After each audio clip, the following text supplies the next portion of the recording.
महंगाई की मार ने समाज के लोगों की कमर तोड़ दी है। और मुख्यमंत्री का व्यवहार कैसा है? तानाशाही व्यवहार। हमारे पास बहुत से मंत्री मिलते हैं, विधायक मिलते हैं, वो ये कहते हैं कि हमारे मुद्दों को आप विपक्ष के नेता होने के नाते इस बात को आप मुख्यमंत्री को समझाओ। यानी जहां पर मुख्यमंत्री के तानाशाही पूर्ण रवैये के कारण उनके मंत्री दुखी हैं, उनके विधायक दुखी हैं, तो कैसी सरकार?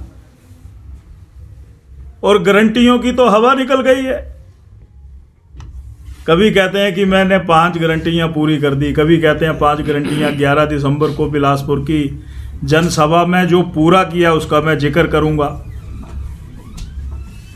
इसलिए मेरा यही कहना है कि जश्न मनाने का कोई अधिकार नहीं। लगभग 1500 संस्थान हिमाचल प्रदेश में 2 सालों में बंद किए, चाहे वो जल शक्ति विभाग हो, चाहे लोक निर्माण विभाग हो, चाहे वो राजस्व विभाग हो, चाहे वो वन विभाग हो, चाहे वो स्वास्थ्य विभाग हो, चाहे वो विकास से संबंधित विकास खंड खोलने की बात हो, वो तमाम बंद कर दिए गए।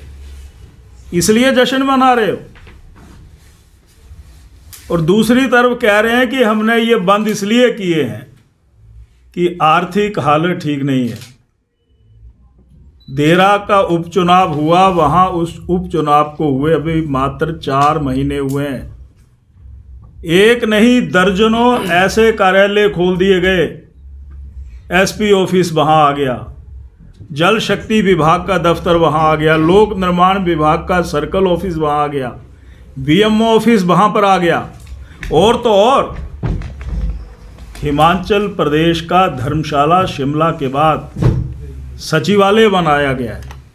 मुख्यमंत्री कोई भी रहे हो इससे पहले वो वहां पर बैठते थे, दरबार सजता था, फरियादी जाते थे। आज मुख्यमंत्री नई परंपराएं, क्योंकि व्यवस्था परिवर्तन है, नई परंपराओं में वो मुख्यमंत्री कार्यालय देरा में खोल दिया। यानी हिमाचल प्रदेश के इस चंबा और कांगड़ा और हिमाचल प्रदेश के लिए ये शीतकालीन प्रवास होता था। यहाँ के लोगों की भावनाओं की अनदेखी करने के लिए क्या आप ये जश्न मना रहे हो? यानी महिलाओं को आपने मानदेय नहीं दिया, फॉर्म 2 बार भरवा लिए, इसके लिए आप जश्न मना रहे हो? यानी उन घावों को ताजा करने के लिए जश्न मना रहे हो?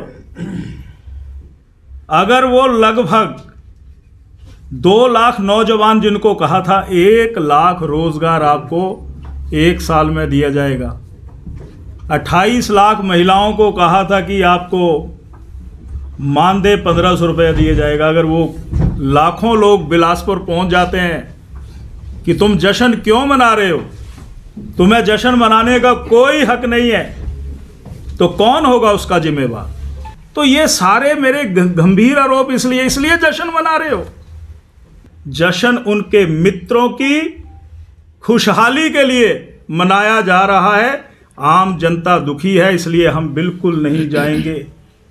हम इस जश्न का वो जश्न मना रहे हैं और हम इस 2 साल के कार्यकाल को काला अध्याय के रूप में देख रहे हैं।